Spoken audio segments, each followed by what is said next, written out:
আমার খবর। বীরভূমের সর্পলেহুনা গ্রাম পঞ্চায়েতের শীতলপুর গ্রামে আদিবাসী সমাজের ঐতিহ্যবাহী তীর-ধনুক প্রতিযোগিতার আয়োজন করা হয়।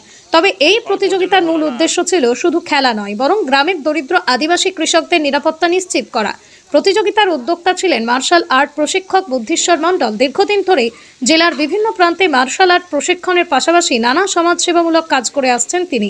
এবারের উদ্যোগে প্রতিযোগিতায় অংশগ্রহণকারীদের পুরস্কার হিসেবে গামবুট তুলে দেওয়া হয়। বুদ্ধিশ্বর মণ্ডল জানান, বর্ষাকালে আদিবাসী কৃষকরা মাঠে ঘাটে কাজ করতে গিয়ে প্রায়ই বিষধর সাপের মুখোমুখি হন। প্রতি বছর সাপের কামড়ে বহু মানুষের প্রাণহানির ঘটনা ঘটে। সেই ঝুঁকি কমাতেই প্রতিযোগিতার পুরস্কার হিসেবে গামবুট দেওয়ার সিদ্ধান্ত নেওয়া হয়েছে। নমস্কার, আমি বুদ্ধিশ্বর মণ্ডল, একজন মার্শাল আর্ট ট্রেনার। তার সাথে সমাজের ছোট ছোট কাজ করে থাকি। আজকে শীতলপুর গ্রামে তীর ধনুকের খেলা রাখা হয়েছিল, সেখানে বাবারা অংশগ্রহণ করেছিল। এই খেলাতে আমি প্রাইজ দিয়েছি গামবুট। এই যে গামবুটগুলো দেখতে পাচ্ছেন, এইটা দেবার একটাই কারণ, এনারা প্রত্যেকের মাঠে যায়, চাষবাস করেন। তা এইটা যদি পরে যান তাহলে কী হবে, নিজের সেফটি থাকবেন।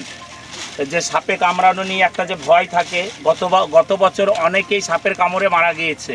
তা সেইটা যেন না হয়, সেই কারণেই আজকের এই খেলাতে আমি প্রত্যেককে গামবুট দিয়েছি, যাতে এনারা সাবধানে কাজ করতে পারেন। প্রতিযোগিতায় প্রথম স্থান অধিকার করেন লক্ষণ হেমব্রম, দ্বিতীয় হন বৈদ্যনাথ মুর্মু এবং তৃতীয় স্থান পান বৈদ্যনাথ কিস্কু। প্রতিযোগিতার শেষে বৈদ্যনাথ কিস্কু বলেন, তীর-ধনুক আমাদের আদিবাসী সমাজের ঐতিহ্য। ধীরে ধীরে আমরা এই খেলাটি ভুলে যাচ্ছিলাম।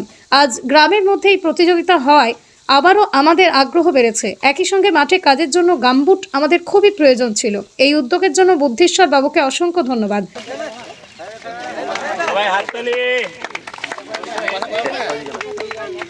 এই যে আমি বৈদ্যনাথ কিস্কু, তো আজকে আমাদের বুদ্ধেশ্বর স্যার আজকে এই তীর নিক্ষেপ প্রতিযোগিতা আয়োজন করেছিল।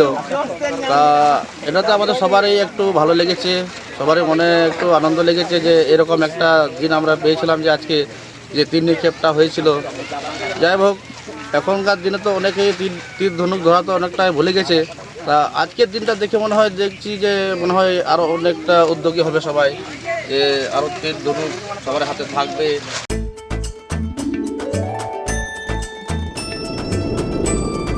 মনের সাথে স্বাদের যোগ করিয়ে দিল মোহন ভোগ।